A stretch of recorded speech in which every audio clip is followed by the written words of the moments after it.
Kevin was the guy in Hollywood who did all the big stuff. He did Predator. He did what's the movie with the giant? I played Harry in Harry and the Hendersons. Harry and the Hendersons he'd done, and he spent really a lot of his time, manipulating these suits, and there was no one really like him. I did a movie called Without Warning, which was about an alien that comes to Earth to hunt man.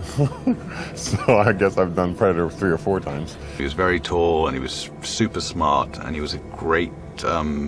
He had a great mime physicality. Most of my film career has been creature career, whereas most of my television, I've never played a monster on television, except for the Gong Show when I played Frankenstein. He understood the shape and mime very well. We'd try other people in the suit, and it wouldn't be the same.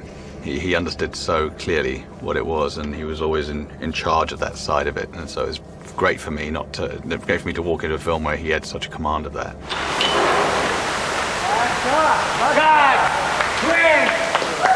Take the cake, save the ray, that's lunch, 1/2. Print all 4, boys. No, one is not a print. We love you, Kevin. You're letting me be on film. That's why they're not in the movie. I'm Stan Winston. This is John Rosengrant. This is Shane Mahan. They made me what I am today. I want you to know that this man was 4'11" before we met him. That's right. These are the guys that make me the monster. Is that a camera? that's the camera. Oh, gosh.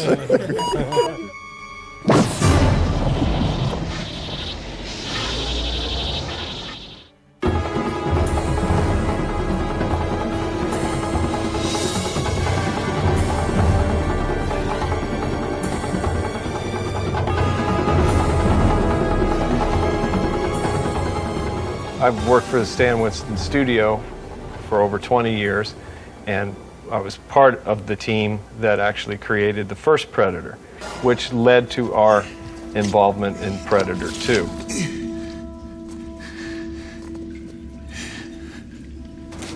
Probably the most important aspect of all the work I do in creating these creatures is the fact that I don't do any of it, and that these are the people that actually do it and have been making me look good for a lot of years. Shane Mahan and John Rosengrant, who are the head of my art department, been with me for too many years.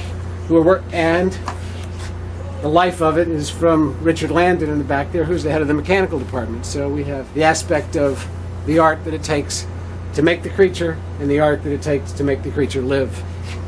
These are the most important aspects of all of the creatures we do. Broad concept the same. The difference is that this is a different individual of the same species. As is a snake is a snake is a snake, but different snakes are different. Their colorings are different parts of their characteristics, their facial structures, subtle differences. Now, to the average public, this predator will look like the same predator as Predator 1 because to the average public, they all look alike. Our involvement in Predator 2 was exciting because we got to further our characters and kind of flesh them out and figure out more of the Predator's culture, because there was going to be multiples in this movie. Bring back the Predator, but bring back a new Predator. Make him be a little bit more dynamic than the first. Give back the audience what they saw originally, but give them a little bit more. Since he'll be in the movie more, he needs to have more character. He needs to have more life in his face. We had the fortunate first film to learn what we would like to do better, and now fortunately we have the second film and we can do those things that we weren't able to do in the first film. They knew the film was going to be made, so he'd been working on it. I want to say, I think it was 3 months, somewhere around that, on Predator 2. So you're building and creating all that. Then when you go to the set, your duties become making sure that the suit is maintained, looks artistically correct, that at the time it was Kevin Peter Hall inside the suit, that he's comfortable. And then you're there puppeteering his face when his mask is off, because you're articulating his brows and the exterior mandibles. It was Kevin's eyes with contact lenses inside. It was a very tight-fitting mask that would cinch down around his eyes. They knew we were going to see a lot more of the Predator in the second one, and be it whether it's in dark situations or not, it still had to be very carefully regulated. The last thing you want to do is see a really huge guy clambering around in a giant suit. In creating the suits, we had to do it slightly differently this time than we did the first time around. First time around, a lot of the armor that was on the Predator was part of his suit, so he put the whole thing on, and most of it was intact. Because we were going to create many Predators that had to look different, we ended up having only basic pieces of armor on him, the whole chest and the whole harness that holds the gun pack. All that became separate.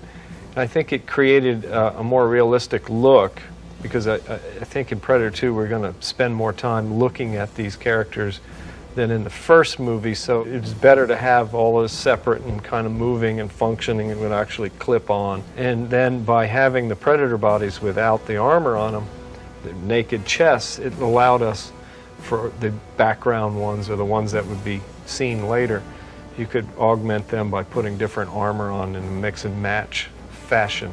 On Predator 2, I just remember us going through cases and cases of Predator blood. It was an interesting mix of the Siloam sticks, glow sticks, that when you break them and all the ingredients would then go into a cup with KY jelly. And that would give us the pasty, glowing blood. So he gets wounded many times in this, so there was just times on set where we were just mixing up gobs of this stuff, putting it all over him. Then you'd have to, in between takes, you'd have to mix up another set of it, because it would only last for a finite amount of time. That's how the blood was done in the first one as well. Stuff that they used to break off and go to raves with, or whatever they would do, was the Predator's blood.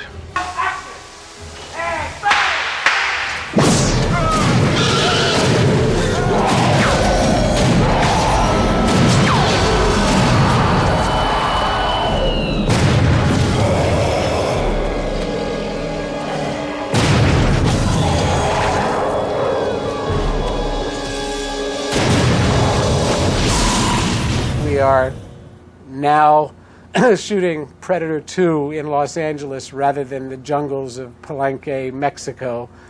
Makes our job much easier. We're home, and unfortunately the Predator's here with us.